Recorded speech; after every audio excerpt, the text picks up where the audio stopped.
Okay, so basically my review of this Sterling Power Vulcan, which has got the code of Victor 485500. It's an inverter which has also got solar input, which is those two wires on the right there. You have to have over 120 volts going into it, otherwise it doesn't detect it, and in the bottom left of that screen it just flashes solar panel. So you have to have them linked in series, but you have to be over 120 volts, so it's over 3 panels, probably 4 panels really. It says there actually max 120 volts to 500 volts DC. It's got a definite design fault. If you remove that panel, where you behind that lighting high voltage, there's 2 screws there, and you put a screwdriver in to reach for the screw, and the behind that immediate front panel, the red and white panel, there's a black thin metal frame, and the side of the screwdriver, it's impossible that it doesn't touch the screwdriver, and then it shorts out and kills the whole unit. Unworkable.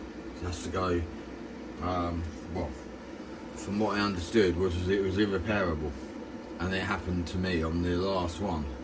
But it's really good at putting out power. If the power's there, it puts out no worries at all.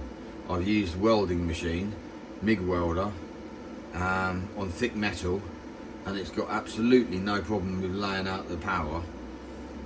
The cables are 2.5mm going to the plugs, and it has no issues at all. If you can get past,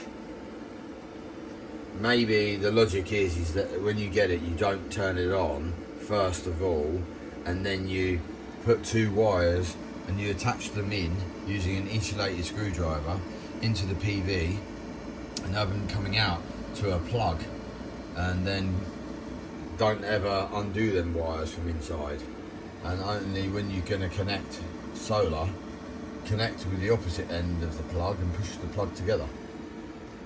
But don't have the unit powered on and then turn it off, because it's still got residual power in there and it don't like it, and it would die. The thing that I don't like about this is how loud it is. So had I known, I wouldn't have it in the living space, or if quiet working space. I've got it running machines, and also when the machines aren't on, I've got a computer, and hearing this noise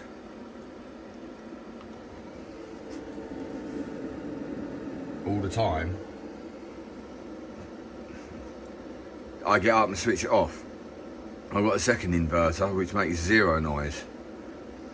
So by switching it off, I switch it off when I don't need to use the machines. But if it was having solar going into it at all times, those fans would be on all the time. So those 2 wires going in only go up to that fuse box, and on the outside you can see there's no wires, there's no input. There won't be an input either. I'm not having solar panel going into it. I use that as a solar charge regulator, and I'll be getting another Sterling Power solar charge regulator, which one of these, and as you can hear, completely quiet, no need to be making any noise, whereas that one makes that constant fan noise. And as I don't need it, I'll be turning it off